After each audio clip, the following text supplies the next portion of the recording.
Bapak Malin Kundang, Anda sukses.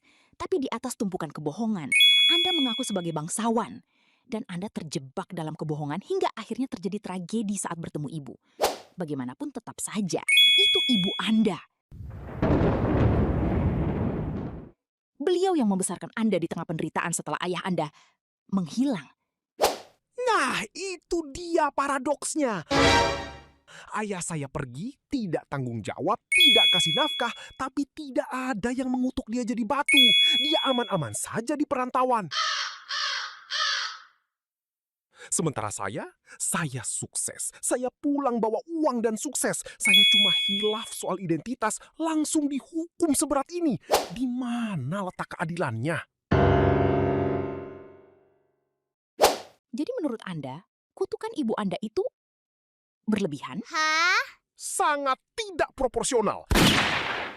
Itu adalah contoh nyata dari kegagalan manajemen emosi tingkat tinggi.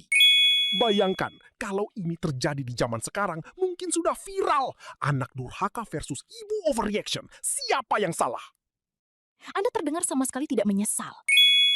Atau jangan-jangan Anda masih merasa sebagai korban sampai sekarang? Untuk apa menyesal pada dunia yang membingungkan? Saat saya miskin, saya dianggap beban. Saat saya kaya, dianggap sombong. Dan sekarang saat saya jadi batu, saya malah dijaga, dirawat, dan dijadikan ladang duit lewat tiket wisata. Ternyata dunia ini baru bisa menghargai saya kalau saya sudah tidak punya nyawa. Logika yang patah, kan? Dan akhirnya, kutukan itu terjadi, menjadi batu. Banyak yang memuji tindakan ibu Anda sebagai penegakan moral. Tapi Anda punya sudut pandang yang sangat berbeda. Anda melihatnya sebagai kondisi dunia yang membingungkan. Sementara publik melihat ini sebagai kisah moral.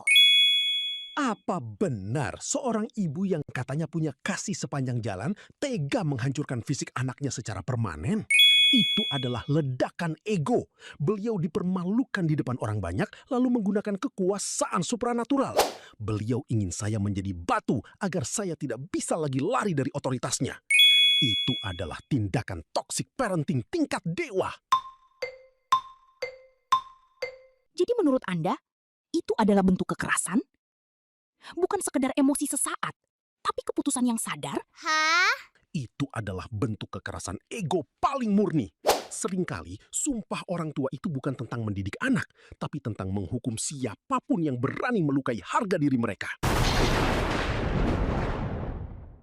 Siapa yang lebih membatu di sini? Hati saya yang keras ingin sukses atau hati beliau yang tidak bisa memaafkan? Saya jadi batu, dunia kehilangan pengusaha, dan mungkin juga kehilangan wajib pajak yang lumayan. Sebuah paradoks yang sangat tajam. Bapak Malin, terima kasih. Ternyata sekian lama menjadi batu memberikan Anda banyak waktu untuk berpikir secara sistematis dan menyusun pembelaan. Ternyata, rasa sakit yang membatu itu nyata. Tentu. Dan satu hal lagi, kalau nanti lewat pantai, tolong bilang pada Pemda, jangan pasang tarif parkir terlalu mahal di dekat saya. Saya tidak dapat bagian apa-apa. Kesaksian malam ini bukan sekedar soal siapa yang durhaka atau siapa yang tega, tapi lebih kepada cermin bagi kita semua. Bahwa dalam sebuah konflik, jarang sekali ada satu pihak yang benar-benar tidak bersalah. Kita tumbuh dengan cerita hitam putih, tapi saat ini kita belajar. Bahkan batu pun punya versi ceritanya sendiri. Sampai jumpa!